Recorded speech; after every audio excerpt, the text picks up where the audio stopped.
Hi friends, எல்லோரும் எப்படி இருக்கீங்க? நல்லா இருக்கீங்களா? நான் இன்றைக்கி காவிரினர் மீன் கடைக்கு போயிட்டு வந்தேன். மீன் வந்து இது அவ்வளோ இது வந்து சாலை மீன் எங்கள் ஊரில். இது வந்து இவ்வளோ 50 ரூபா. இது 50 ரூபாய்க்கு நான் இன்றைக்கி வாங்கிட்டு வந்தேன். அடுத்து என்ன பார்க்க போகிறோன்னா, அடுத்து வந்து நண்டு. நண்டு இது அவ்வளோ 50 ரூபா நண்டு. இன்றைக்கி தான் எங்கள் வீட்டில் இன்றைக்கி சாப்பாடு. நீ வாங்கிட்டு வந்தேன். இவ்வளோ நண்டு 50 ரூபா. எப்படி பரவாயில்லையான்னு ஏதாவது கமெண்டில் சொல்லுங்கள்.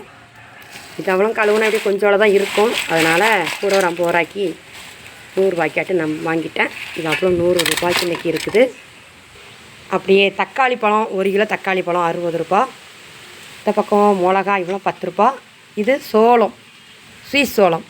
இது வந்து 30 ரூபா ஒன்று. ரெண்டும் சேர்ந்து 60 ரூபா. மல்லி எல்லாம் எனக்கு ஃப்ரீயாக தந்தாங்க. இவ்வளோ நினைக்கிறேன் வாங்கிட்டு வந்திருக்கேன். பாய், அடுத்த வீடியோவில் பார்க்கலாம்.